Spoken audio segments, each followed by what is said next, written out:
Gravar.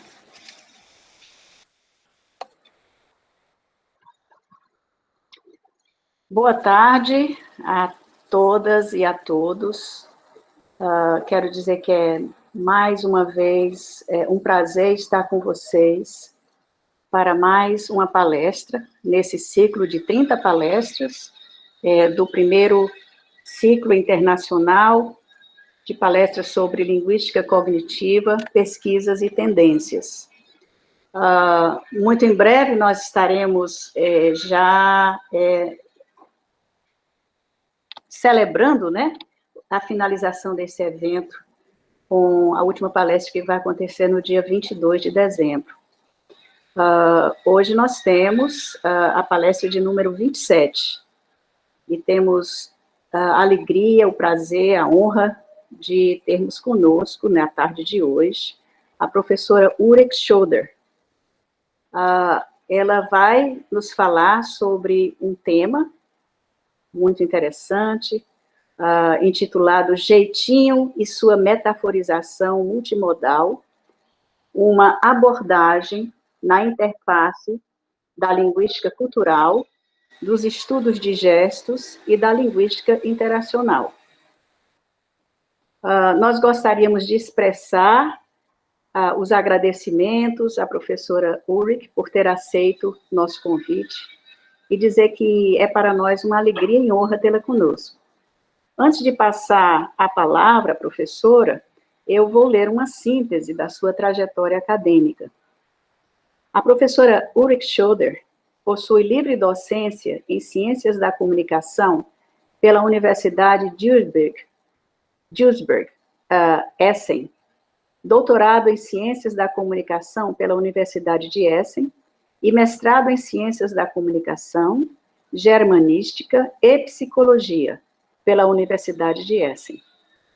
Atua como professora associada na área de alemão do curso de graduação e na área dos estudos linguísticos na pós-graduação da Universidade Federal de Minas Gerais, Faculdade de Letras.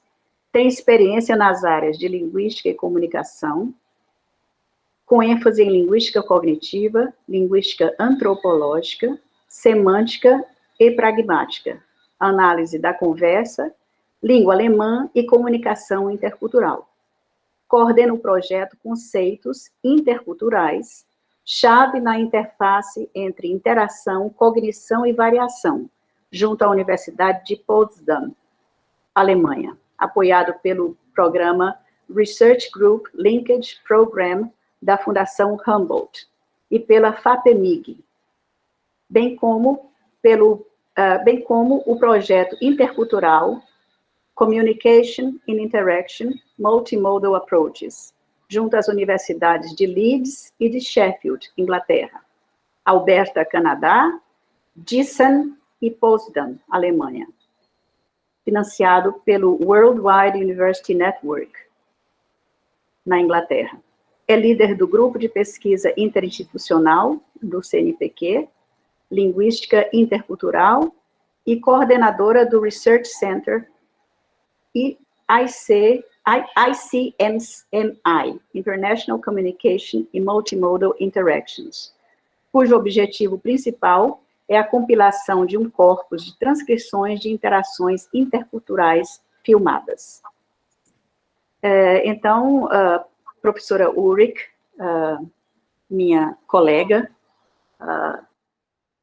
e novamente eu digo que é um prazer estar com você na tarde de hoje. Seja muito bem-vinda ao primeiro CIGELP. Você tem a palavra agora. Muito obrigada. Primeiro, eu gostaria de agradecer o convite e parabenizar essa iniciativa do GELP Colin, essa iniciativa de ciclo de palestras que realmente consegue manter a nossa vida acadêmica viva durante esses tempos muito difíceis. Eu vou agora tentar contribuir da minha parte para manter essa vida acadêmica viva eu espero, pelo menos, de montar minha apresentação. Então, vamos ver. Para apresentar agora a tela inteira. Eu gostaria de agradecer também, eu esqueci isso, a Vinícius, que ele sacrificou o sábado para treinar isso com a gente, né? Sim, sem dúvida. Merecem Ok. nossos agradecimentos, sim. Agora, vamos ver. Vocês conseguem ver a apresentação? Sim. Ótimo, perfeito. Estamos então, Ana, você já comentou no título, mas eu vou repetir, pois faz parte da apresentação, né? Eu vou falar sobre Coutinho e sua metaforização multimodal. Trata-se de uma abordagem na interface da linguística cultural, dos gestos, dos estudos de gestos e da linguística interacional. Quer dizer, eu vou também falar um pouco sobre esse ponto que eu pretendo lançar entre essas duas abordagens, que nem todos acham que isso é possível lançar esse ponto. Vamos aprofundar esse tema um pouquinho. Primeiro, eu vou falar um pouquinho sobre as nossas atividades no nosso Research Center Intercultural Communication in Multimodal Interactions. Esse projeto se iniciou no ano 2010 com o projeto piloto na Universidade Federal de Minas Gerais. E o objetivo principal desse projeto é a criação de um corpus de interações entre participantes com pano de fundo linguístico e cultural diferentes. E a gente filma essas interações. Trata-se de interações, no primeiro lugar, nós começamos com interações iniciadas, mas pouco a pouco também integramos interações institucionais, especialmente em sala de aula de língua estrangeira. E também, recentemente, integramos também interações assim chamadas naturais. Aí tem, claro, uma discussão se existe isso, interações naturais, se a gente grava essas interações. Aqui, vocês podem ver aqui, todo mundo tem acesso ao nosso corpus, quer dizer que cada pesquisador que tem pode fazer um download das nossas interações, das nossas transcrições e pode fazer pesquisas com relação a esses dados de corpus. Atualmente, o corpus compreende 2.496 minutos de interações filmadas, com um total de 56.164 unidades internacionais. Unidades internacionais é um termo que é aplicado para fala e interação, em oposição às sentenças que vale para a escrita. Nós trabalhamos metodologicamente com um tool, com uma ferramenta que se chama Esmeralda, que é um programa de transcrição, e todos que têm interesse nisso, nós também damos workshops no Brasil para aprender como lidar com esse programa, mas é fácil, então a gente também pode fazer um download, tem um acesso livre na internet, e esse programa tem a vantagem, como vocês podem ver aqui, que integra vídeos.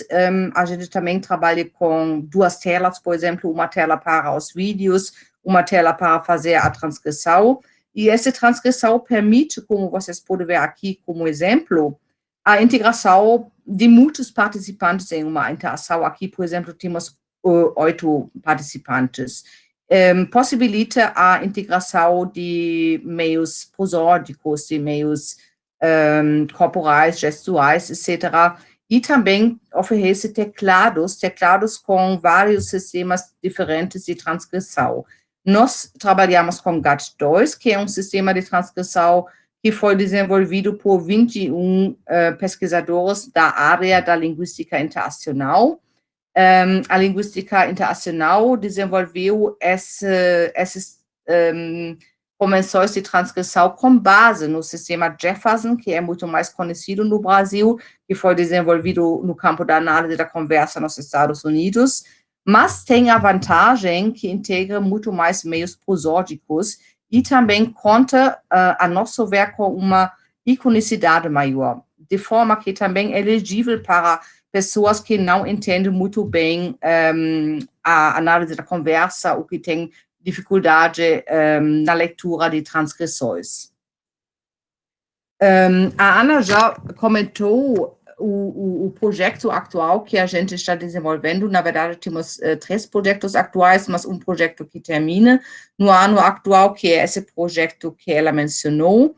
o projeto Intercultural Key Concepts at the Interface Between Interaction, Cognition and Variation, com uma duração de 3 anos, e esse projeto foi financiado pela Fundação Alexander von Humboldt, e eu coordenei esse projeto em conjunto com meu colega da Universidade de Potsdam, Hans-Georg Wolf, e como o projeto já diz, atua exatamente nessa interface linguística cognitiva, linguística cultural, por um lado, e, por outro lado, análise da conversa linguística interacional. E isso também compõe o referencial teórico-metodológico do nosso grupo, ou seja, o nosso ponto de partida é sempre a análise da conversa linguística interacional, especialmente em termos metodológicos, que nós achamos que uma análise que tem interesse na interação concreta, na interação intercultural concreta, deve se basear em uma análise rigorosamente detalhista, uma fine-grained analysis, ou seja, o ponto de partida tem que ser a transcrição. E nós entendemos o processo de comunicação como processo holístico, ou seja, não apenas o nível verbal é importante, mas também o nível prosódico e o nível corporal, gestual. Por isso, a transcrição e esse ponto de partida. Mas, em oposição à análise da conversa, o nosso interesse não é voltado para, como Schegler formulou isso, para a descoberta da máquina conversacional, em oposição às pessoas que fazem rigorosamente a análise da conversa, mas o nosso interesse é voltado para assuntos semânticos, nesse caso, nesse projeto, por conceitos semânticos, cognitivos, culturais.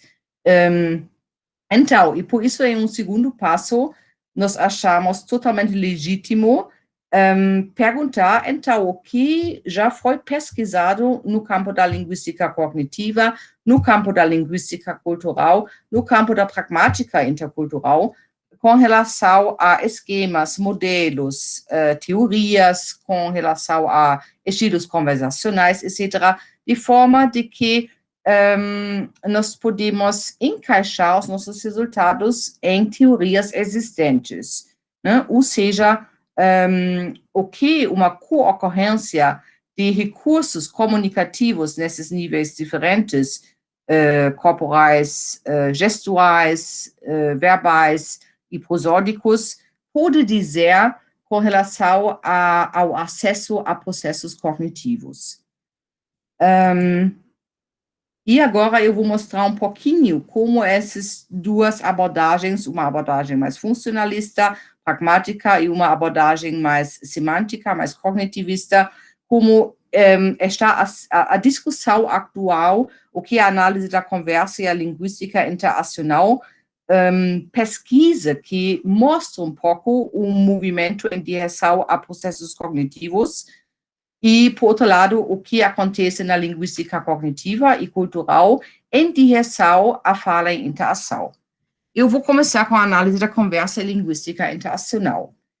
Aqui, sentimos em algumas pesquisas uma resistência um pouco maior com relação a assuntos, a um interesse por assuntos semânticos, ou seja, tem pesquisadores mais dogmáticos que dizem não queremos isso, mas tem também realmente pesquisadores que dizem nós temos que nos abrir mais para esses assuntos semânticos.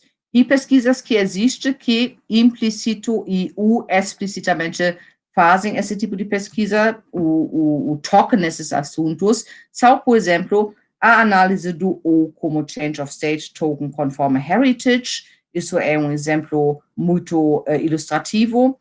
Temos a proposta de Auer com relação ao conceito de gestalts sintáticos, ou seja, ele transfere a ideia de gestalt, né, que vem da psicologia gestalt, que vem que está também na linguística cognitiva, ele transfere isso para a análise de gestalts sintáticos no campo da fala mesmo. Isso se refere a projeções, a incrementos, a expansões sintáticas, como se observa na fala.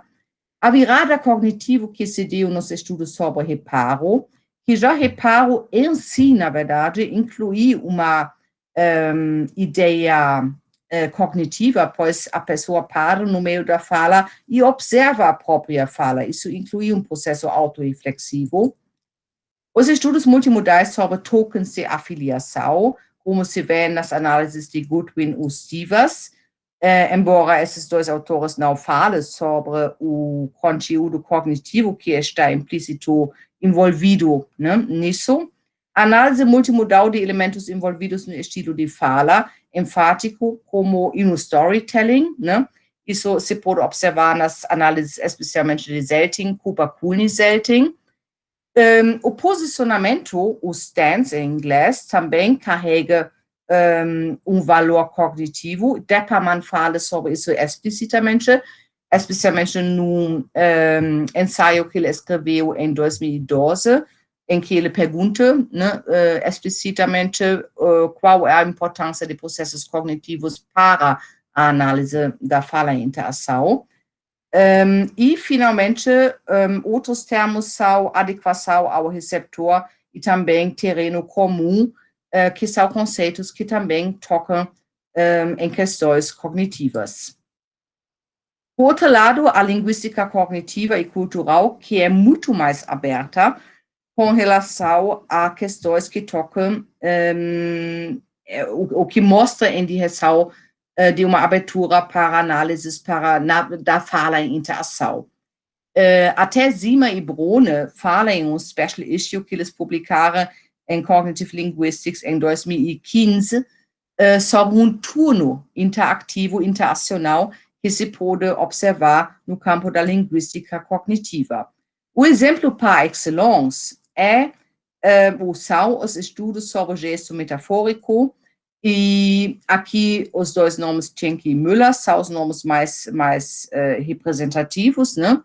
E eles introduzem a distinção entre wake e sleep metaphors, ou seja, as metáforas que a gente tem no nível verbal são convencionalizadas, né? Isso é uma descoberta da primeira geração da teoria conceptual da metáfora, mas isso já não vale mais para as metáforas no gesto, pois aqui temos metáforas mais awake ou mais asleep, ou seja, depende muito do processo de foregrounding. Se eu, por exemplo, direciono meu olhar para o meu gesto, dessa forma eu posso reativar uma metáfora convencionalizada de novo. E eles também fazem uma distinção entre metáforas monomodais e metáforas multimodais. Por exemplo, uma metáfora monomodal seria uma metáfora que apenas ocorre no nível verbal ou apenas no nível gestual, ao passo que uma metáfora multimodal ocorre nos dois níveis. Já Mittelberg e Worf fazem análises que mostram que cada gesto é inerentemente metonímico. Elas revelam a importância da compreensão metonímica do gesto como passo primário necessário para acessar dado objeto motivado metaforicamente em um passo secundário, se isso ocorre. Aí eles dão o exemplo de um falante que fala, por exemplo, de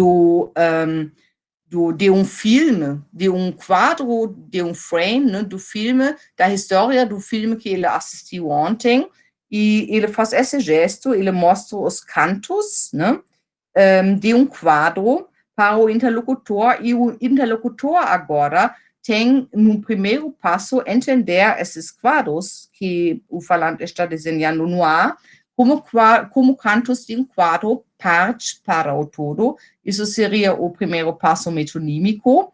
E depois, no segundo passo, ele teria que entender o quadro, não como quadro de uma pintura, mas como quadro desse filme, ou da história desse filme.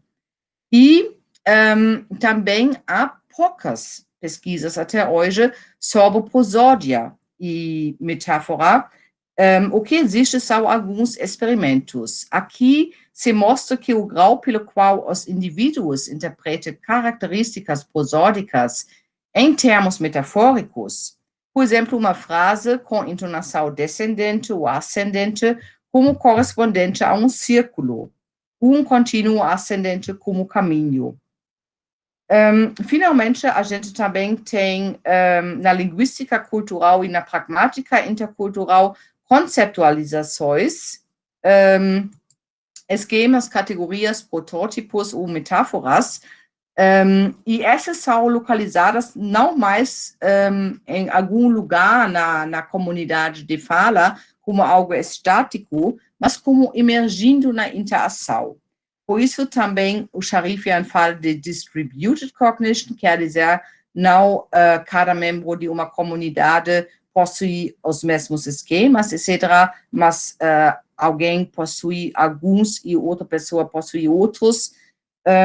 E Catchcast também se dedica à noção da intercultura, como os membros, intercultura que é criada agora ad hoc e in situ, pois os membros, os participantes de culturas diferentes não podem recorrer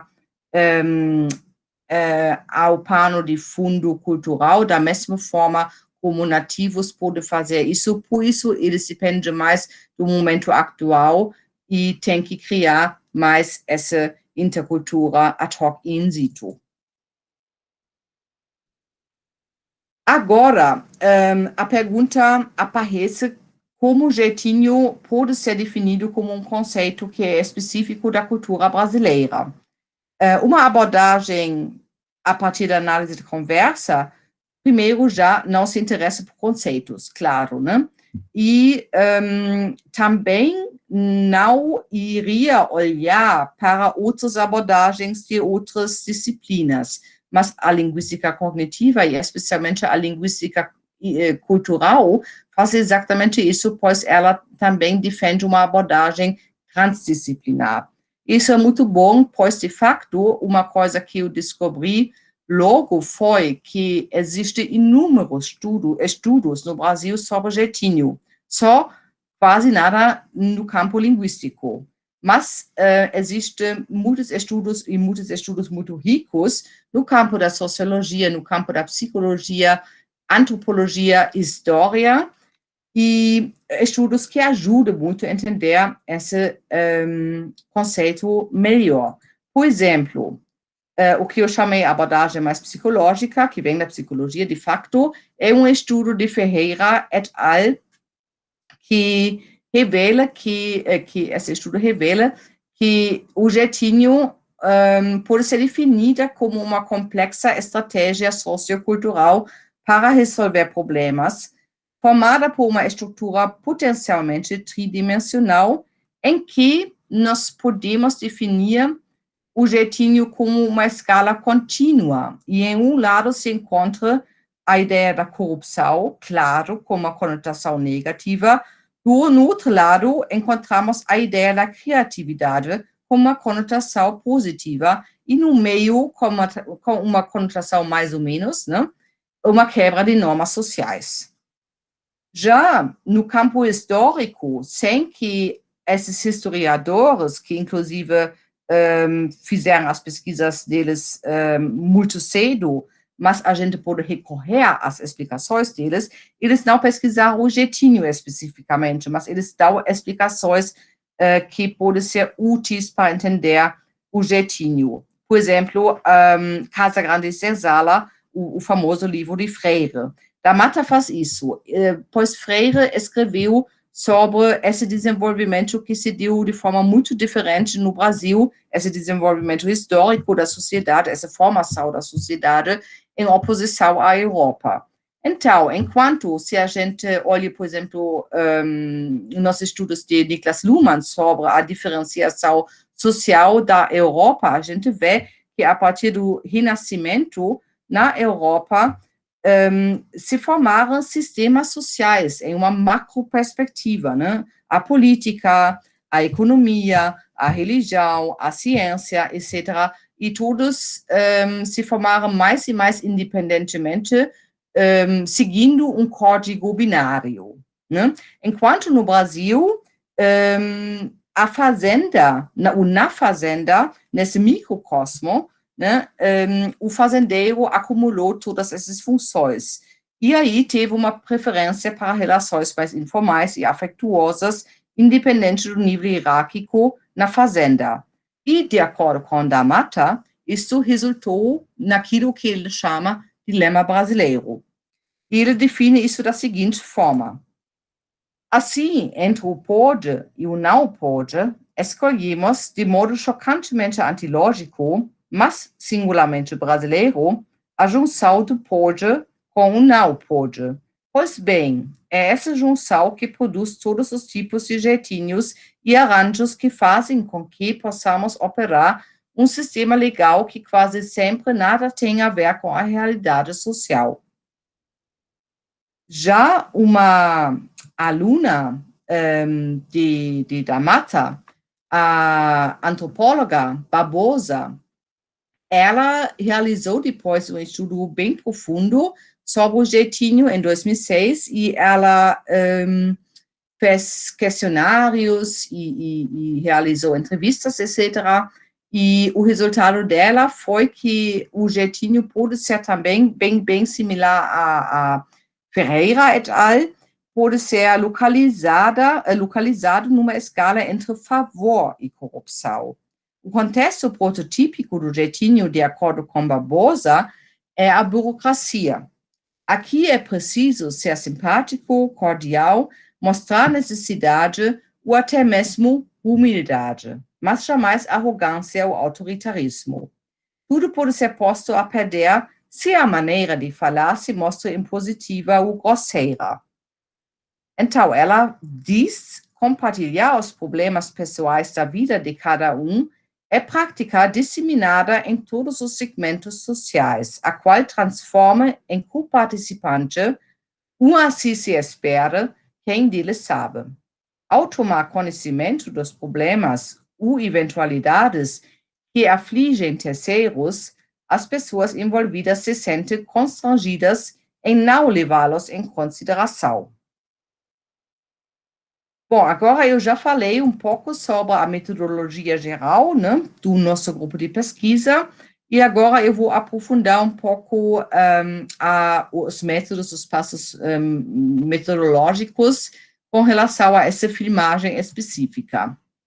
Através de 4 perguntas relacionadas ao jeitinho brasileiro, dispostas em cartões, 4 professores da área da literatura da Faculdade de Letras da Universidade Federal de Minas Gerais, 2 brasileiros e 2 de origem alemã, estes com período mínimo de 20 anos no Brasil, conversaram durante uma média de 50 minutos em uma sala. As 4 perguntas foram as seguintes. Primeiro, como vocês definem a expressão jeitinho brasileiro? Discutam. Como a sociedade brasileira vê o jeitinho? Houve mudanças nessa visão? Terceiro, vocês consideram o jeitinho algo típico da cultura brasileira? E quarto, vocês já vivenciaram alguma situação em que o uso do jeitinho foi necessário? Então, esses cartões foram mais um estímulo, né, para realmente animar a discussão, mas não foi necessário de usar todos os cartões ou debater todos em seguida de forma restrita, e os professores também sabiam que eles têm essa liberdade. Uns resultados, entre aspas, mais quantitativos, eu realizei, eu fiz, né, junto a um aluno de iniciação científica, Juan Castro Silva. Isso também já foi publicado nesse ano. Isso foi uma primeira aproximação. Nós contamos as ocorrências, as metáforas, e dividimos para fazer isso entre metáforas primárias e metáforas complexas, no nível verbal, gestual, verbo gestual e verbo prosódico. E o que vocês podem ver aqui entre parênteses são esses 4 participantes, né? Então, A2 é o segundo alemão, B1 é o primeiro brasileiro, etc. E metáforas primárias, temos, por exemplo, aqui jeitinho é saída, isso recorre ao esquema do container. jeitinho é algo flexível, jeitinho é uma balança, objeto. E aqui, nas metáforas complexas, temos driblar, que vem do domínio de futebol, malandro, ser pícaro, isso tem a ver com literatura, mas também pode-se debater, pode discutir se isso também tem a ver, nisso também se encontra uma metonímia, né? Jeitinho é elasticidade, sombra, e uma observação que fizemos que eu acho muito interessante é o seguinte: eu falei com vocês que esses dois professores alemães já estão no Brasil há mais de 20 anos. O que foi interessante, eles também usam as metáforas no nível verbal que os brasileiros usam, eles conhecem muito bem o jeitinho, eles sabem exatamente, conceptualizam igualmente o jeitinho, sabe o que é exatamente, fazem avaliações bem iguais, então não tem muita diferença com relação às perguntas, com relação à avaliação, etc., mas tem uma diferença que realmente chamou atenção, e isso é que no nível gestual e no nível prosódico, eles têm um uso muito mais baixo de metáforas em comparação com os dois professores brasileiros. Então, aparentemente, a incorporação dessas metáforas é mais fraca no caso dos dois professores alemães. Agora eu vou mostrar para vocês 3 sequências que eu selecionei e das quais eu fiz uma análise mais profunda para mostrar porque eu acho necessário realmente fazer esses interacionais e gestuais, etc. Ok, eu vou começar com a primeira sequência. Aqui vocês podem ver da esquerda à direita, primeiro o professor B1, né, o primeiro brasileiro, depois A1, um alemão, depois B2, um brasileiro, e A2, o segundo alemão. Eu vou mostrar as sequências 2 vezes e depois eu faço a análise. E agora tem o desafio, né? O que treinamos, sair desse modo e entrar em outro modo em que eu posso mostrar com som as sequências. Então,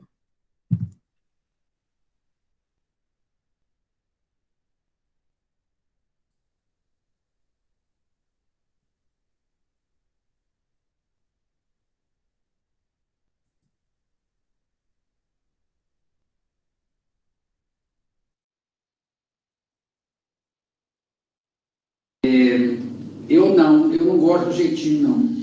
Sabe, porque, por exemplo, a gente ensina literatura, os meninos não leem e eles acham que vão ler o resumo e vão conseguir dar um jeitinho. Nada. É claro que eu já dei muito jeitinho. Eu não gosto do jeitinho, não. Sabe, porque, por exemplo, a gente ensina literatura, os meninos não leem e eles acham que vão ler o resumo e vão conseguir dar um jeitinho. Nada.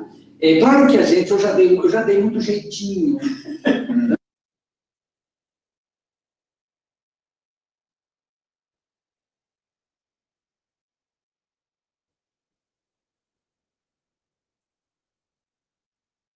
deu certo?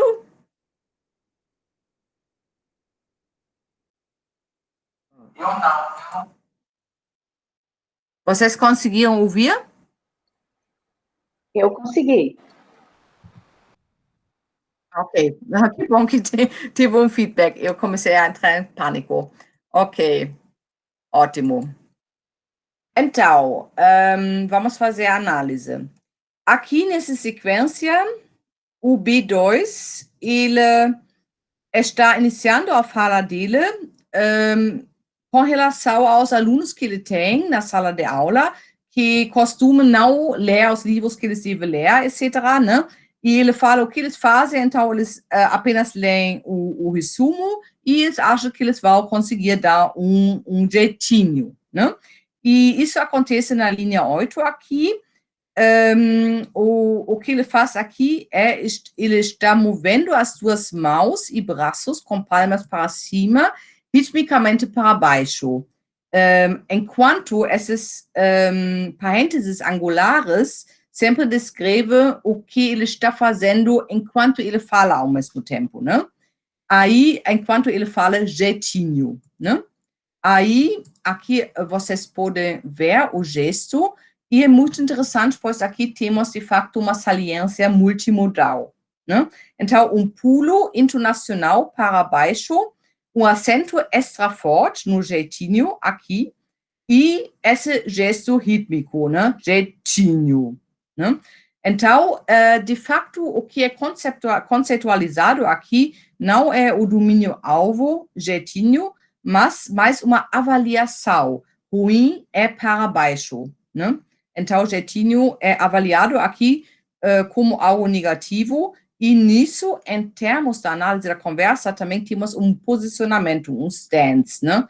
Ele se comporta perante esse jeitinho. Já depois, ele admite que ele também usa jeitinho na linha dorsal, é claro a gente, né? Eu já dei jeitinho, né? Enquanto ele fala isso, ele está abrindo os braços e mãos horizontalmente em paralelo ao torso. Isso também é muito interessante, pois dá a impressão como se ele puxasse a palavra jeitinho, especialmente, temos novamente aqui uma saliência multimodal, ele usa acento extra forte, alongamento e o gesto com palmas laterais, né? Aí temos a ideia que Lakoff e Johnson descreve no livro de 1980, mais forma e mais conteúdo, e aqui aplicado ao jeitinho. Jeitinho é elasticidade, né? Jeitinho, né? Bom, agora tem a segunda sequência, e nessa sequência vocês podem ver B1. B1 agora faz uma viagem para o passado, ele entra na época da colonização, ou em termos de Pocanyi e Turner, ele faz setup de espaço mental, colonização, e ele fala um pouco sobre essa interligação entre jeitinho e a literatura.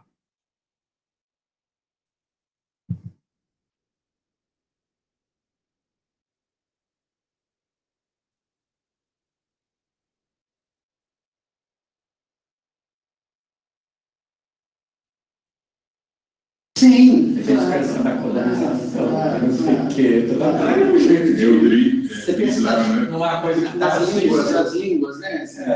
É meio pícaro. Como é que ele faz? Driblar uma situação, né? Driblar uma situação, é. O pessoal que trabalha com futebol... E essa pessoa é muito valorizada, está mostrando que ela é inteligente. Literariamente, né, se a gente pegar Cornell, não sei o que, essas personagens são assim, aquela que é esperta. Mas você pega... Sim, pensando na colonização, não sei o que, é um jeito de... Você pensa numa coisa que das línguas, né? É meio pícaro. Como é que ele faz? Driblar uma situação, né? Driblar uma situação, é. O pessoal que trabalha com futebol... E essa personagem é muito valorizada, está mostrando que ela é inteligente. Literariamente, né, se a gente pegar Cornell, não sei o que, essas personagens são assim, aquela que é esperta. Mas você pega...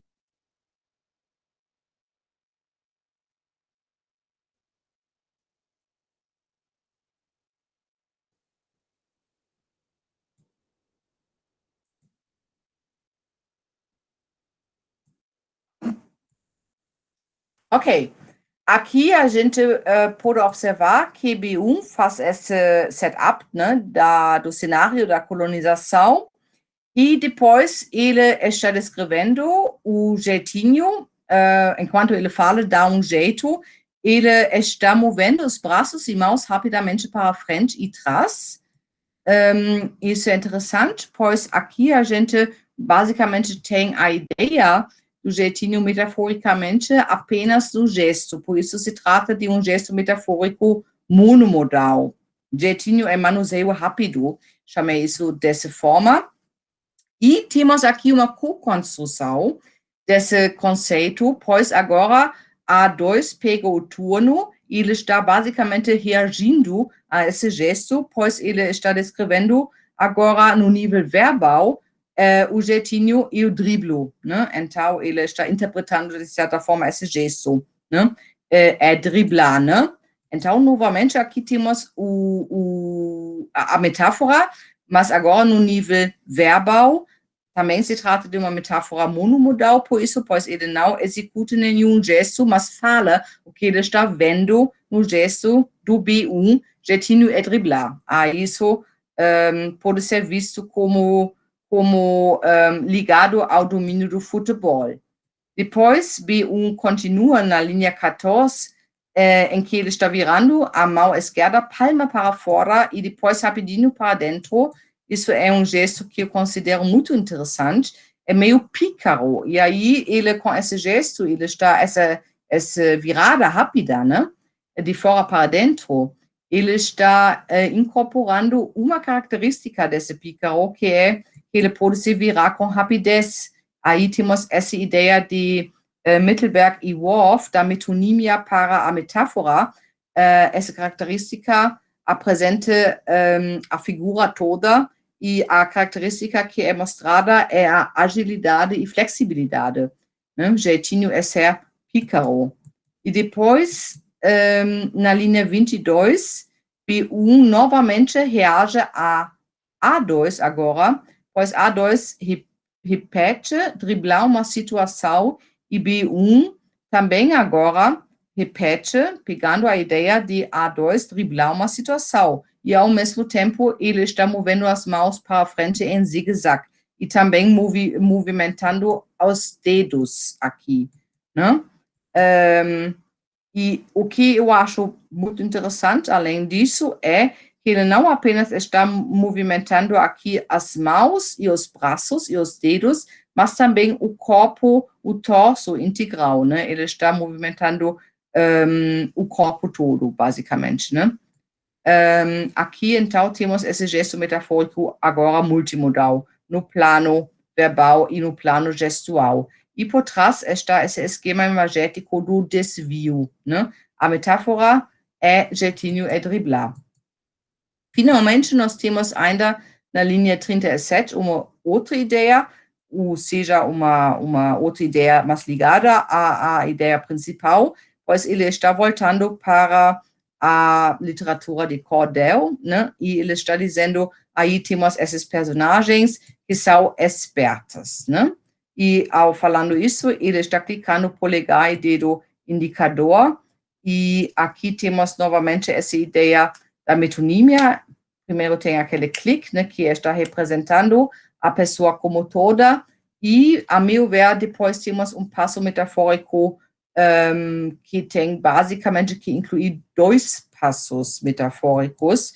Primeiro, a ideia do iluminar é estalar os dedos, né? E depois aquela ideia compreender e ver, que também é bem convencionalizada e que aqui é concretizada mais naquela ideia da iluminação, né? E o que está por trás é aquela caracterização de ser esperto é sobreviver, é se virar. E por isso eu acho que essa sequência foi um pouco maior. Eu acho que essa sequência toda pode ser entendida em termos de cenário que se pode descrever em termos da teoria da mesclagem de Fauconnier e Turner, mas em termos dinâmicos. Nós temos basicamente dois inputs que são apresentados pelas metáforas complexas. Por um lado, o domínio do futebol, que é o jogador que está driblando. Por outro lado, a literatura, com o pícaro, que está manuseando situações, né? No espaço genérico, temos um esquema imagético básico, que é o desvio, que sempre é apresentado por essa ideia do zigue-zague, né? Que temos em cada movimento que é incorporado aqui, e essa está em oposição ao movimento retilíneo. E por trás disso, claro, está o esquema do caminho, né? E na mesclagem, finalmente, temos o jeitinho como uma forma de se virar na vida, né? Finalmente, ainda temos a última sequência. A última sequência tem dois passos, 3A e 3B, que vou mostrar em seguida, pois a ideia é a mesma, no meio tem 15, 20 minutos em que B2 aqui fala sobre outra coisa, mas ele está voltando para o tópico principal. É uma sequência curta, na verdade. E ele está falando aqui sobre a sociedade brasileira atual.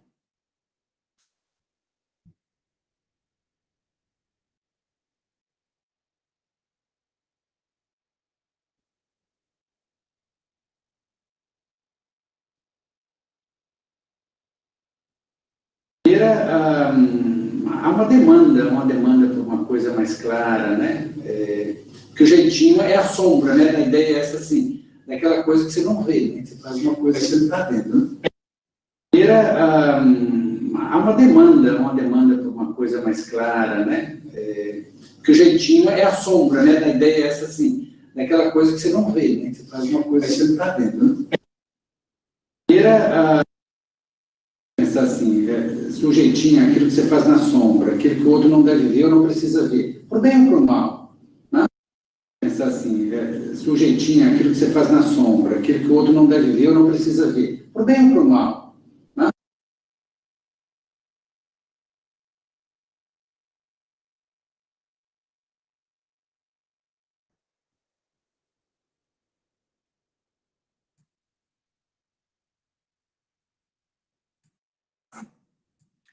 Bom, aqui é bem simples, na verdade. Eu acho que nós temos B2, que primeiro introduz uma metáfora, a primeira palavra, né? A primeira expressão que nós temos aqui é a palavra clara, né? E depois temos a oposição, que é o escuro, que é exprimido aqui pela sombra, na linha 4, né? E ao falar sombra, ele está movendo as duas mãos em paralelo para frente e depois para trás, à esquerda, que o jeitinho é a sombra, né? E ele continua na linha 6, colocando os braços para frente, do torso e o corpo para trás, daquela coisa que se não vê, né? E aí ele faz esse movimento com as mãos, mas, de novo, não apenas com as mãos, mas o corpo todo, né? O torso todo vai para trás, e ele está quase incorporando aquela ideia do jeitinho é sombra, está escondido ou está para trás, né? E também é uma metáfora multimodal, pois ocorre no nível verbal e no nível gestual. Depois ele continua na linha 10, com a mão esquerda aberta, redonda, palma para baixo, falando se o jeitinho é aquilo que se faz na sombra, aquele que o outro não deve ver. Ele faz esse gesto com a mão, que de novo temos, de acordo com Mittelberg e Worf, aquela coisa de forma da mão para a sombra, pois a sombra está, na verdade, abaixo da mão, né? E depois, no segundo passo, a metáfora, jeitinho é algo que cresce na sombra ou está escondido. E é interessante que, de facto, também já há pesquisas com relação a essa metáfora convencionalizada no campo da linguística cognitiva e também no campo da linguística cultural, que a metáfora convencionalizada é imoralidade é escuro, e Kovacs e também Yu fizeram pesquisas mostrando que há em várias culturas essas oposições branco, preto, luminoso, escuro, claro, sombrio, limpo, sujo e puro, impuro. Bom, então é isso, as considerações finais. Nós vimos, eu queria mostrar que a metáfora conceptual, quando a gente faz uma análise desse tipo, deveria ser compreendida em termos dinâmicos e culturais. Em termos comunicativos, como a gente viu, como um fenômeno, especialmente na segunda sequência, da co-construção multimodal emergindo da fala em interação. E, culturalmente, como mostramos, o jeitinho pode ser analisado como conceptualização corporificada, compartilhada por membros de uma comunidade de fala, bem como por aqueles que estão fazendo parte dela por muito tempo, estou falando dos alemães, né? Já embora haja evidência para que as práticas culturais corporais sejam entrincheiradas mais profundamente nos membros brasileiros do que nos alemães, o caso que a gente viu aqui, né? E, em perspectiva teórica e metodológica, eu queria mostrar como é possível lançar uma ponte entre a linguística interacional, isto é, entre questões funcionalistas, por um lado, e a linguística cultural, isto é, questões cognitivistas, por outro lado. Então, é isso. Muito obrigada. Muito obrigada, Ulrich, por uma palestra muito informativa, muito interessante, e, de fato, que acredito haverá, né, motivará várias perguntas, várias indagações ou comentários, né? E deu tudo certo, eu espero. Como é? Deu tudo certo, eu espero. E deu tudo certo. Nós ouvimos os vídeos, Okay, né? perfeito. Foi muito bom. Foi muito bom. E eu quero parabenizá-la por esse estudo, muitíssimo interessante,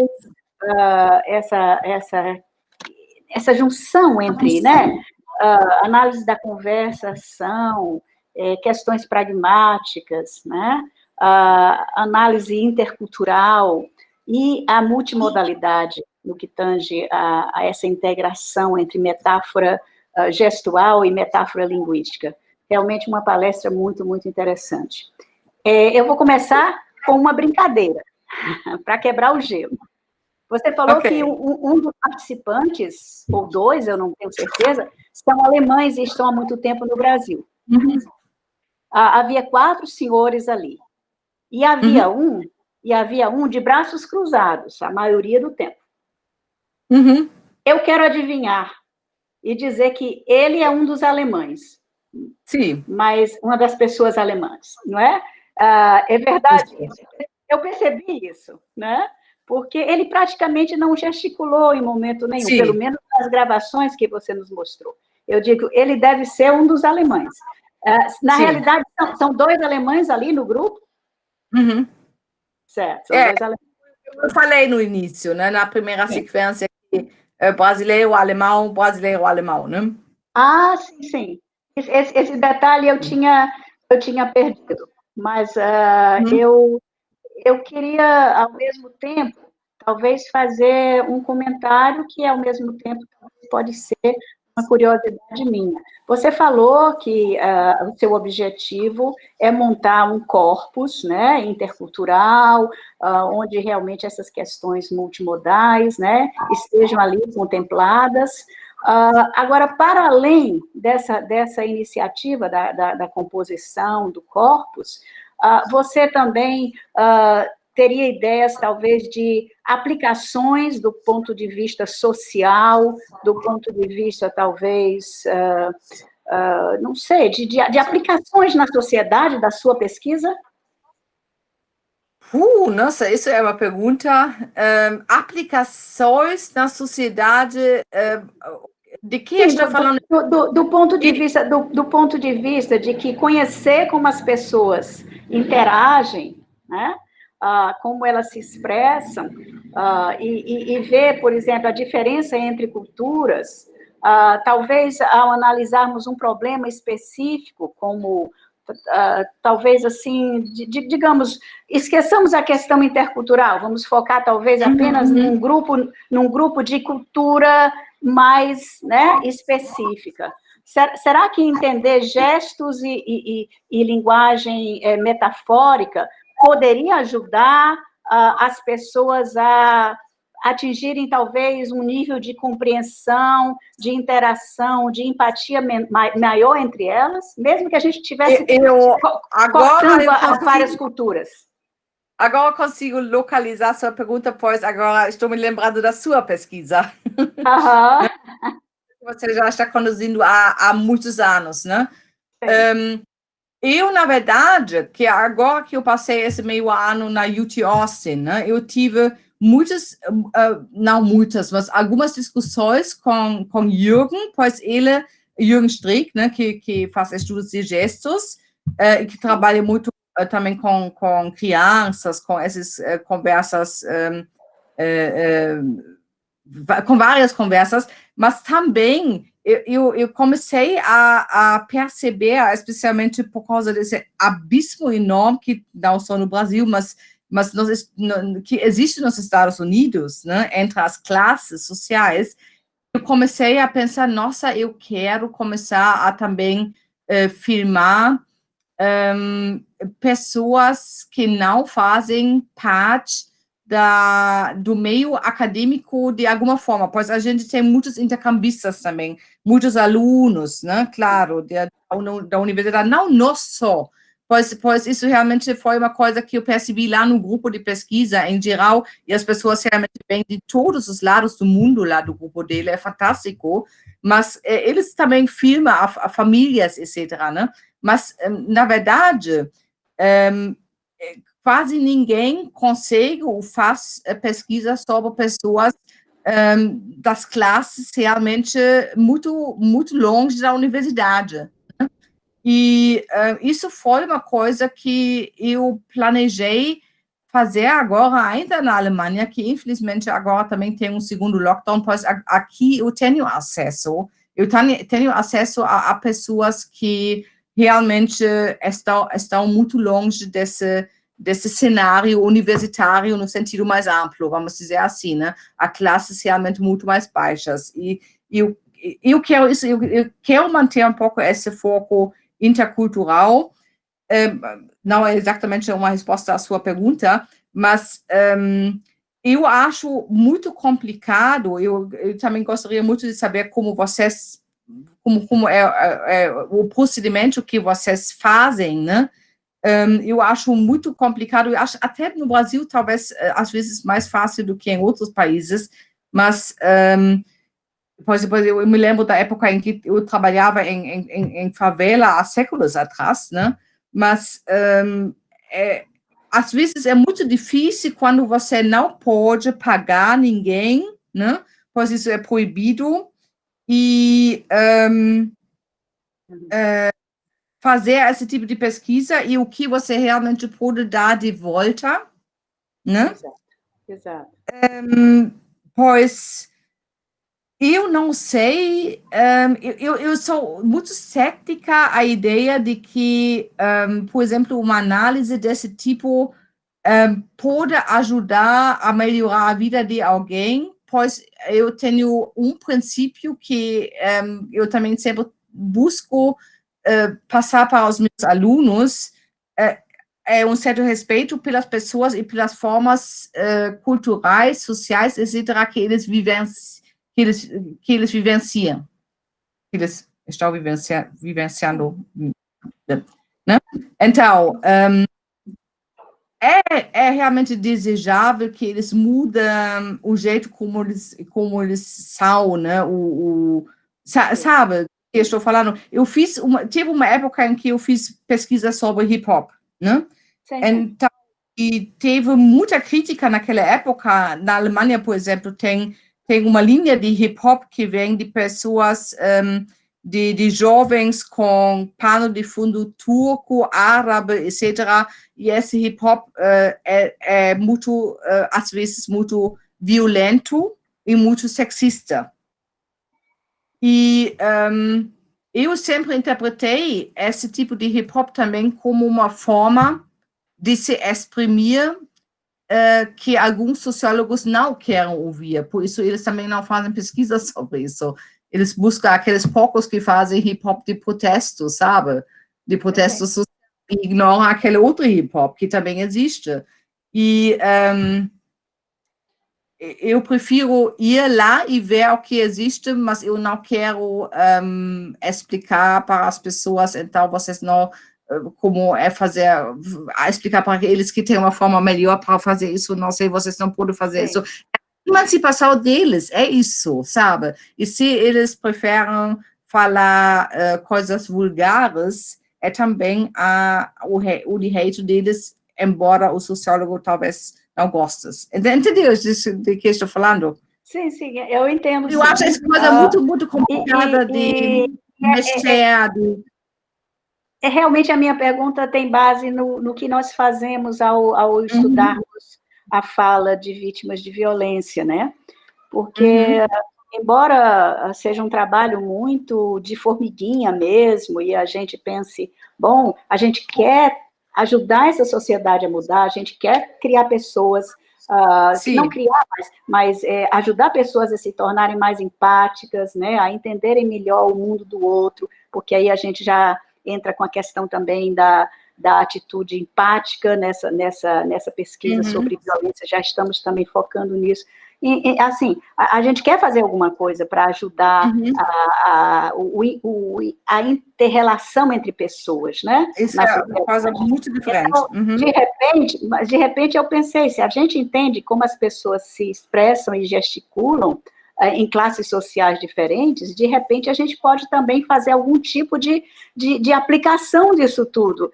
Claro, é um sonho, assim, é uma sei lá, uma ideia que me passou pela cabeça, daí a razão da minha eu acho que com relação a essa coisa intercultural é minha paixão, né? Eu sei que estou um pouco contra a corrente, ou uma corrente. Eu acho que tem muitas pesquisas que hoje em dia, no Brasil menos, mas por exemplo, nos Estados Unidos e na Europa especialmente, tem uma linha de pesquisa que é muito forte, que hoje em dia tem uma tendência de negar diferenças culturais, né? Que, a meu ver, muitas vezes tem a ver com uma vida muito exclusiva e muito fora de conflitos no meio acadêmico. E quando você vai e você escuta pessoas, entre aspas, mais normais, na vida que trabalha e que vive numa classe mais baixa, você percebe que as pessoas, eles ainda experimentam essas diferenças culturais. E eu sempre falo para os meus alunos também, então, diferenças culturais não são per se problemático. Eles podem ser super interessantes, eles podem ser super produtivos, eles podem ser super... E eu acho que a minha missão é um pouco nisso, de ter também uma tolerância e um interesse por algo, não só quando é positivo, mas também quando é negativo e quando a gente descobre, não, isso realmente é conflituoso. Mas então eu tenho uma curiosidade enorme pelo conflito. Então, isso existe. Né? E a gente já fez pesquisas, por exemplo, com pessoas antes e depois, segundo projeto, né? Antes e depois da estadia deles no exterior, né? Estudantes. E muitas vezes as pessoas, os brasileiros menos, mas eles são mais abertos nesse sentido e ainda mais interessante, mais diretos. Eles falam, eu espero diferenças culturais, sim. Mas já em outros países tem a ver também com ser politicamente correto, né? Que as pessoas não falaram, eu não acho que vai ter muitas diferenças culturais. Hoje em dia não existe isso mais. Mas quando eles voltaram, eles falaram, nossa, não, teve, né? Teve. Então, eu passei por muitas culturais, etc. E isso é interessantíssimo. E eu acho que um desafio atual é lidar com diferença e não excluir simplesmente dizer isso não existe e não sei o que, é bonitinho, não sei o que, né?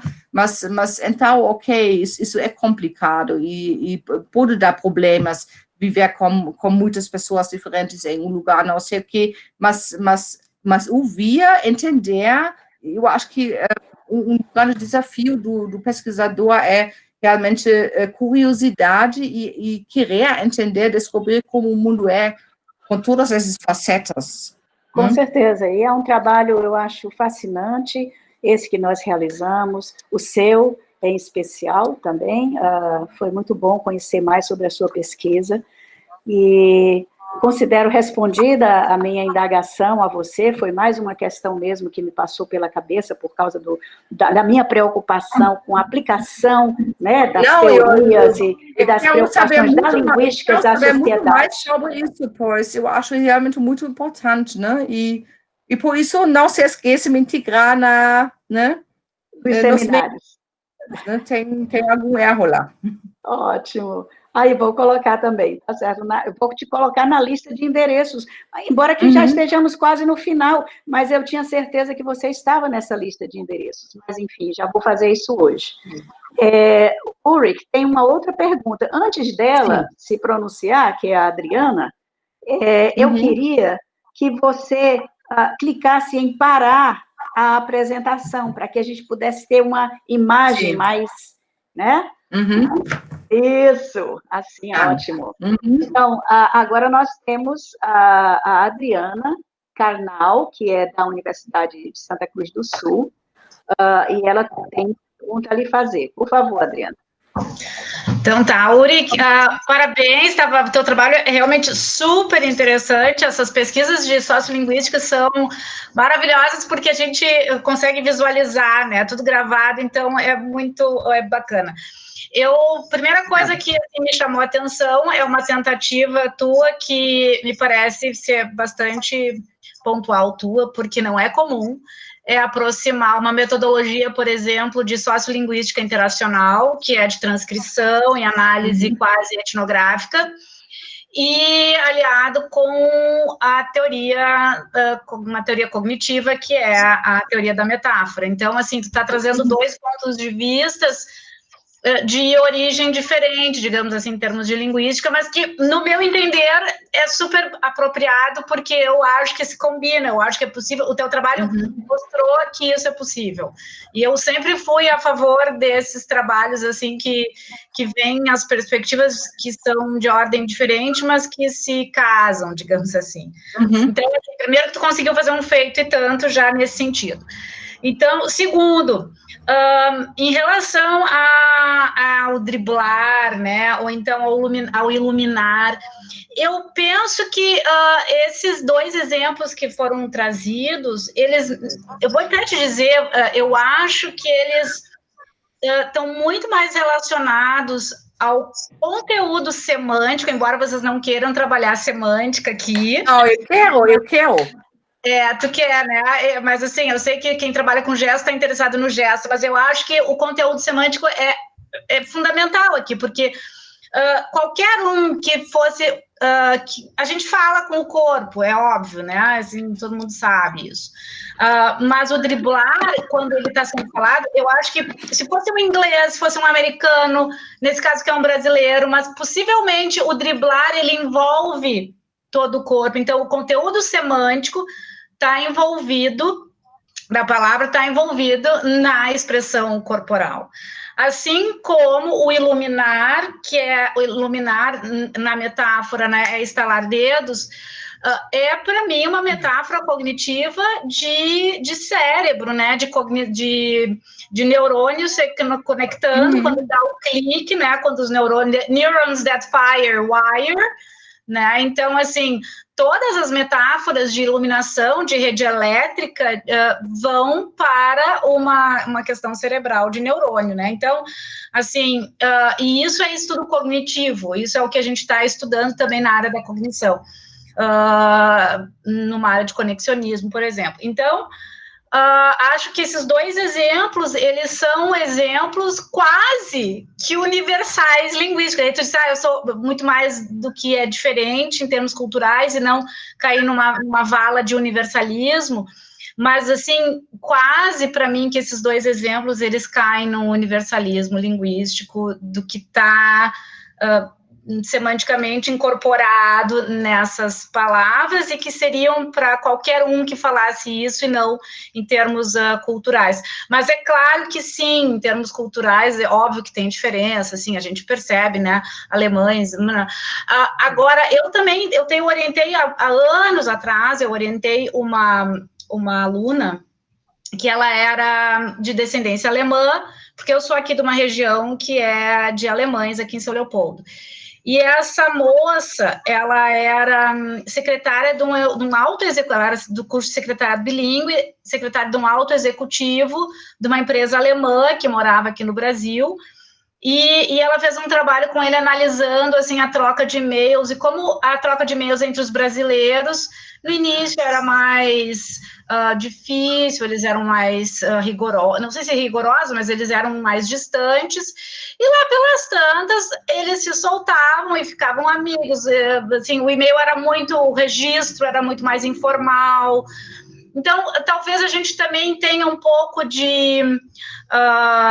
cria esses clichês, né, e venha cheio de estereótipos. Os alemães são formais. Bom, em jogo de futebol, já que tu usou a metáfora do futebol, os alemães não são formais, assim como os ingleses.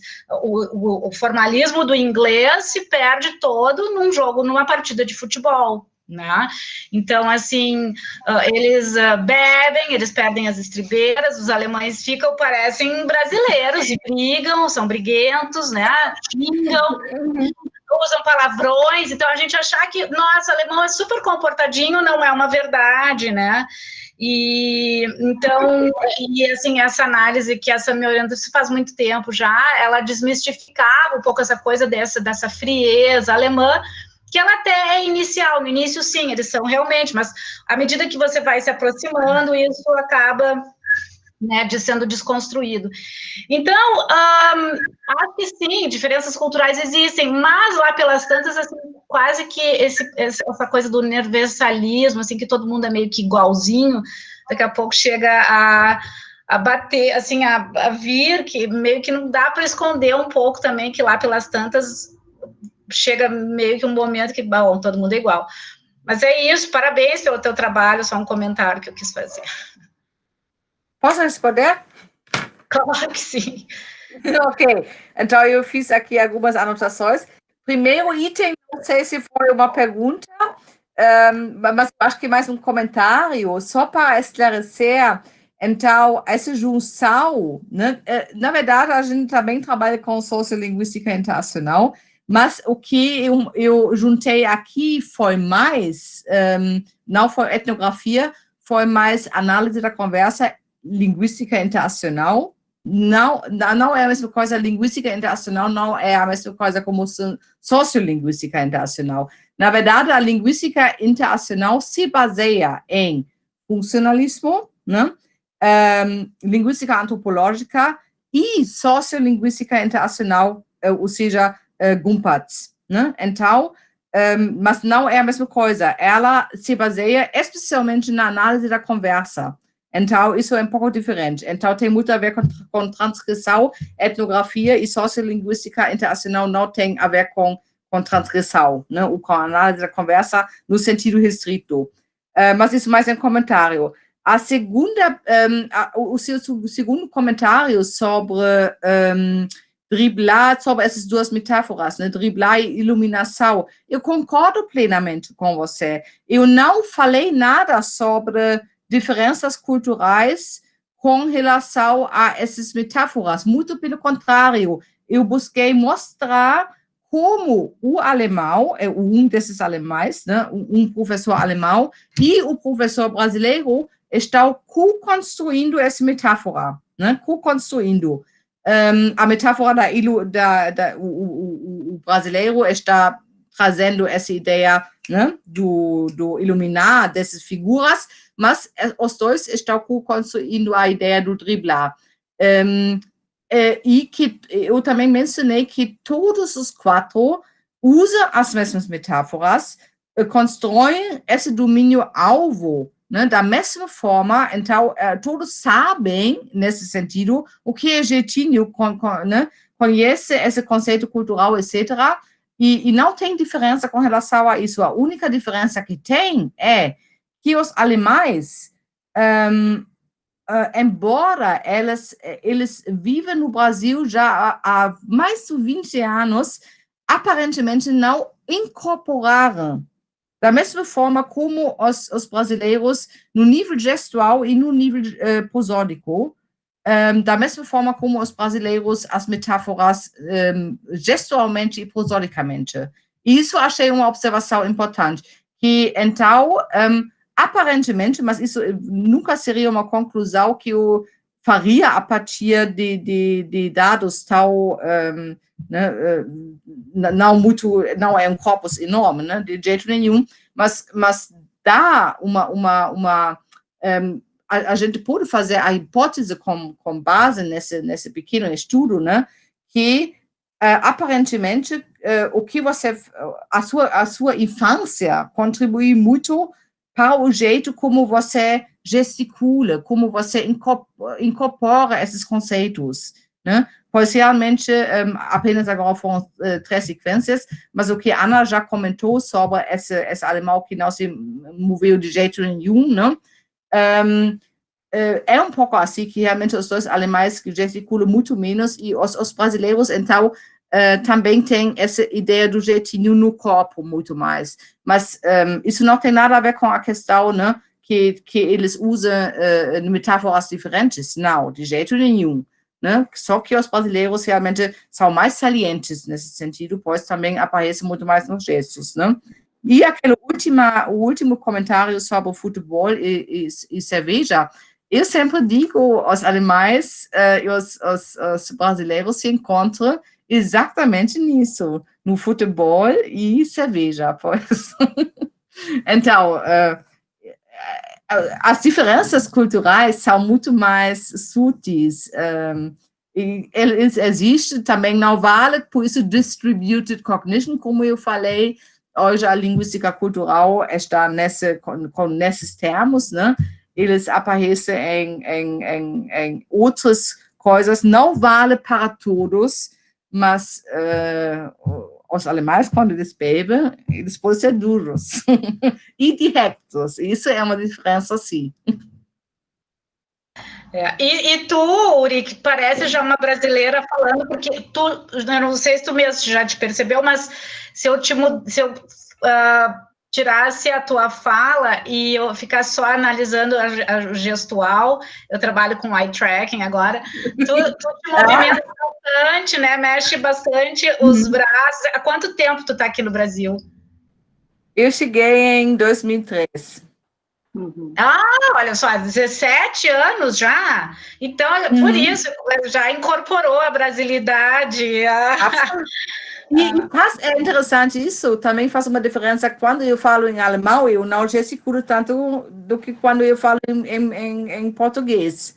Aí eu mudo realmente o jeito de falar, independência da língua em que eu falo. E aí a gente pode fazer um gancho com a fala da Ana Pelosi, porque ela fala sobre empatia, eu assisti ela antes de vir assistir a fala aqui, porque eu tenho lido sobre os trabalhos dela, e essa questão da empatia, o que a nossa pesquisa traz à sociedade para contribuir em alguma melhoria para o mundo, digamos assim. A gente, teoricamente, aprende que a linguística não tem necessariamente essa função, mas eu acho que nesse caso existe, porque a gente se aproxima dos iguais, a gente gosta de estar com quem é parecido com a gente, quer dizer, a Ana Pelosi trouxe o conceito, né, de empatia, aquela pessoa que eu quanto mais diferente ela é de mim, mais talvez haja um esforço para eu gostar dela,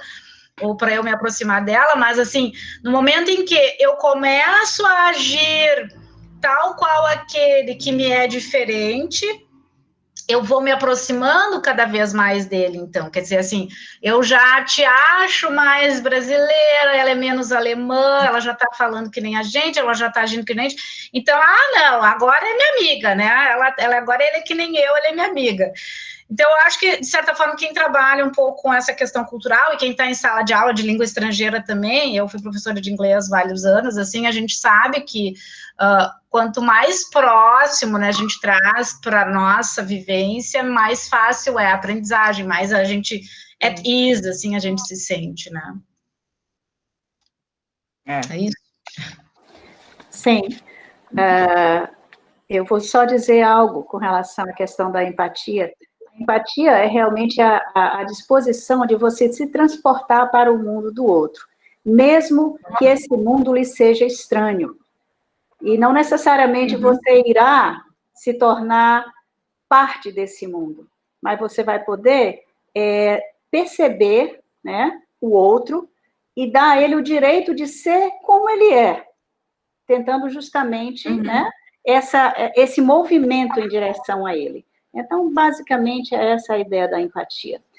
Bom, eu tenho uma outra pessoa que está pedindo para fazer uma pergunta, é a Josie, e ela agora vai ter a oportunidade de abrir o microfone e fazer a sua pergunta. Oi, gente, tudo bem? Olá. A minha pergunta é sobre metodologia. Eu sei que o Tchenk, quando ele faz análises de gestos, ele geralmente pede para duas pessoas diferentes, de forma independente, para codificarem esses gestos, né? Então, você tem que decidir se é um gesto ou não, e depois você tem que decidir, se é um gesto metafórico ou não, depois você tem que decidir que metáfora que é. Então, isso tudo envolve uma série de decisões. Então, acho que ele tem duas pessoas para codificarem de forma independente, e depois as pessoas ainda podem discutir, né, se há alguma dúvida e mudar ainda o código. E isso para evitar algo como um viés, já que a gente estuda metáfora, a gente vê metáfora em tudo, né? Então, talvez haveria esse viés e a gente faria uma análise de certa forma enviesada. Mas, ao mesmo tempo, algumas, já assim, em situações informais, eu já vi algumas pessoas discutirem isso e não ficarem muito satisfeitas com essa rigidez toda desses procedimentos, porque, no fim das contas, você treinar alguém para identificar, você tendo uma experiência com metáforas, né, e a gente sabe como é difícil construir isso. Então, não necessariamente esses codificadores treinados têm a mesma qualidade para avaliar isso que você tem como formação. Então, isso gera uma série de questões, que é sobre a dificuldade. Eu não trabalho com gestos, mas eu imagino que deve ser igual trabalhar com a linguagem em si, que tem momentos que já são claros, ou que a metáfora é clara, e outros momentos ela já começa a ficar meio assim, você não tem certeza se é uma metáfora ou não. E eu imagino que isso deve acontecer com gestos também. Essa é a minha questão. É uma pergunta muito, é uma pergunta muito boa, pois realmente é uma discussão que atualmente temos em nosso grupo, pois nós fizemos agora também alguns estudos, dois estudos diferentes relacionados a Covid, né? E nós aplicamos duas metodologias diferentes, na verdade, para independência do foco que a gente teve, pois não chegamos a nenhuma conclusão até hoje qual a melhor metodologia para analisar gestos, né? Quando eu apresentei esses quatro caixas, né, com a nossa com as nossas teorias, eu acho que eu esqueci de falar isso, né, que a gente o que a gente faz primeiro é a transcrição, por exemplo, de uma conversa, e depois, em dependência do foco do respectivo pesquisador, a gente faz um zoom in, por exemplo, para esses 30 segundos específicos, e faz uma transcrição ainda além do GAT2, com base no sistema de Bressem. Não sei se você conhece esse sistema de transcrição dela, que ela tem esses parâmetros diferentes para a descrição da forma do gesto. E aí, num projeto que nós fizemos agora, comparando os gestos de Bolsonaro e de Trump para enfrentar, entre aspas, né, o Covid, como eles descrevem Covid, a gente realmente fez uma análise super refinada dos gestos que eles usaram para descrever esse Covid. Mas, nesse contexto, foi apropriado, pois a gente não analisou uma sequência maior, né? Como, por exemplo, aquela segunda sequência que apresentei, em que teve uma interação, pois realmente o que foi relevante foi como eles, em vários discursos, construíram COVID a partir de, vamos dizer assim, uma ou duas unidades internacionais. Mas quando você tem, por exemplo, essa dificuldade eu tive também em um artigo, não dificuldade, mas a gente pegou de propósito aquela segunda sequência que apresentei, eu peguei em um artigo que eu fiz com Jürgen, aquela segunda sequência que apresentei, eu acho que esse professor brasileiro, né, que fala lá sobre colonização, e depois ele faz esse movimento o tempo todo, né, incorporando de uma ou outra forma aquela ideia do jeitinho, aí não tem como delimitar exatamente como você falou, né, uma metodologia de Chomsky, de falar aqui começa o gesto, aqui temos aquelas 5 fases do gesto. É muito difícil lidar com essa terminologia para descrever algo que depende tanto da interação e daquela co-construção e daquela incorporação toda que mostra mais a abordagem que vem dessa abordagem que é menos cognitivista, mas mais fenomenológica, etnográfica, etc., que descreve esse conjunto de interação como uma interação sequencial, né? Pois nem para em algum momento exato, nem comece em um momento exato, e você tem uma interação sempre com o interlocutor. E isso é uma grande dificuldade. Eu acho que, independência daquilo que você realmente quer mostrar, nesse caso aqui foi uma interação que eu queria mostrar, né? Também nem sempre é tão necessário de realmente trabalhar com uma transcrição super refinada, né? Josie, você quer acrescentar alguma coisa ou... Oi, não, era isso, assim, essa dúvida, às vezes, porque eu penso, às vezes, no meu próprio trabalho, se eu deveria ter uma outra pessoa para codificar também os dados e comparar, de certa forma, e às vezes eu acho que a resposta é não, apesar de que a gente vê isso com muita frequência no exterior, principalmente, né, nos trabalhos do Chomsky e de outros. Mas, enfim, era só para saber a sua posição sobre isso. Obrigada. Uma questão-chave é sempre a relevância, né? A relevância. Então, se eu imagino que, por exemplo, essa segunda sequência, como a transcrição que a gente fez lá para Trump e Bolsonaro, isso ocuparia 10, 15 páginas só, né, da primeira imagem, segunda imagem, e mostrando cada seita, né, agora a mão vai nessa direção, aquele zigue-zague, né? E depois parece, depois de novo parece, depois de novo parece, etc., etc. A sequência toda, ela perderia totalmente a ideia que está por trás, né? Então, a relevância de mostrar cada movimento, o que é importante realmente mostrar que o corpo todo está envolvido, etc., e como mostrar, isso também se perde se você só foca na mão, etc., etc., né? Então, tem muitos fatores envolvidos. Ok, obrigada, Ulrich. Obrigada, concordo. Nós temos ainda tempo, talvez, para mais uma ou duas perguntas. É verdade que a Ulrich está na Alemanha, são 4 horas a mais. Ainda assim, eu me arrisco a dizer que teríamos tempo para mais uma ou duas perguntas. Tudo bem, Ulrich? Claro. Ok. Se alguém mais estiver interessado em fazer comentário ou perguntar algo, sintam-se à vontade. Vamos dar um tempinho.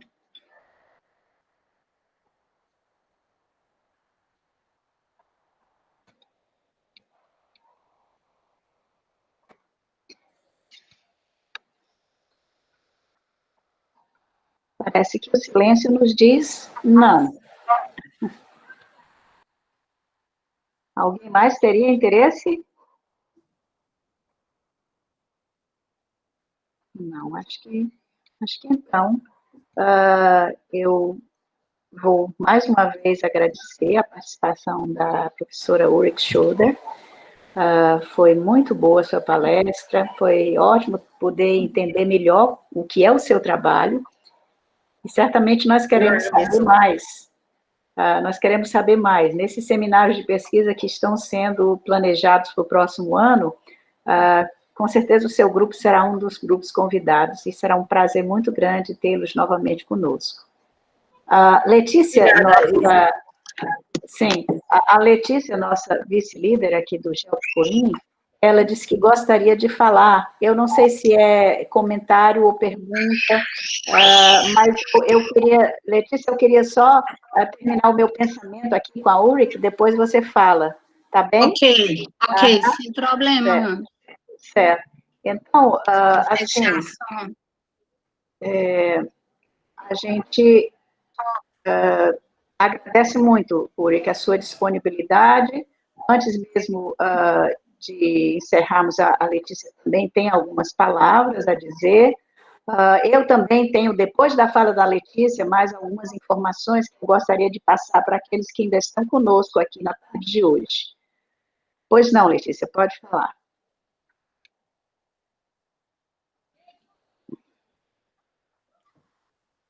Ana, eu queria mais parabenizar, né? E gostei muito da sua sensibilidade, professora, a sua forma de fazer pesquisa, quando você se preocupa realmente com esse sujeito, com essas pessoas que respondem. E uma das coisas que me chamou a atenção, e eu também penso assim, é quando você fala assim, além da pesquisa, que devolutiva, o que eu e o meu grupo de pesquisa podemos fazer, de fato, como ação para essas pessoas que, de um jeito ou de outro, participam dessas nossas pesquisas, né? E eu falo isso porque, atualmente, eu estou trabalhando com a questão da cognição e pragmática com autistas.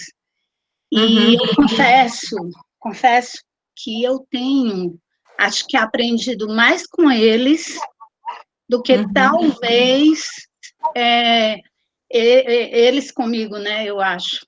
Nesse processo de interação, sábado, 2 autistas, eles ficaram noivos, e eu achei, assim, impressionante a forma de ser, de estar no mundo. E principalmente quando eles falam nada sobre nós sem nós. Então, é muito fácil a gente falar das pessoas que estão na favela com o nosso olhar de cientista, mas às vezes distante, sem estar lá numa pesquisa etnográfica, sem estar dando uma devolutiva, ou às vezes até enchendo de esperança e depois sumindo para sempre quando a pesquisa é concluída, né? Então, era mais isso, Ana. Parabenizar, porque eu achei incrível a sua forma de falar da pesquisa, né? É isso. Um abraço a todos. Obrigada. Obrigada. Então, eu queria só, antes de nós encerrarmos, aguçar o interesse de vocês para as 3 últimas palestras, que teremos agora dia 10, com a professora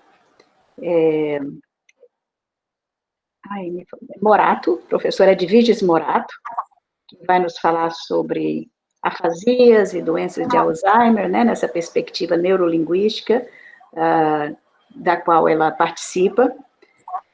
Nós vamos ter o professor Raymond Gibbs no dia 17 de dezembro, falando sobre metáfora e alegoria, e teremos, na última palestra desse ciclo, nós teremos a professora Heloísa Feltz. Dia 22 de dezembro será, excepcionalmente, numa terça-feira. A professora vai nos falar sobre o sentido de sentir, alguma coisa dentro dessa linha, eu não estou lendo aqui os títulos, mas tem a ver com a experiência dela, não só na linguística cognitiva, mas também como psicanalista. Então, será uma palestra também muito interessante. Eu quero agradecer a presença de todos e todas, E, especialmente, quero agradecer a Ulrich mais uma vez. No chat, há vários comentários elogiosos sobre a sua palestra, Ulrich. As pessoas gostaram muito, talvez você acompanhou alguns, mas há um chat que fica gravado, que depois também, se você achar interessante, eu posso mandar para você ler. Tá bom? Tá bom, ótimo. Então, eu quero desejar boa noite a todos nós, né? E dizer que estaremos com vocês, né, na próxima semana, se as condições todas nos permitirem. Agora, eu sempre digo assim, a gente não tem muita certeza de muita coisa hoje em dia, mas, enfim, é isso que a gente deseja, estarmos aqui, dia 10, com a professora Edviges Morato. Muito obrigada a todos e uma boa noite. Obrigada. Tchau. Ok. Tchau, tchau. Tchau. Prazer. Eu vou também agora encerrar a gravação.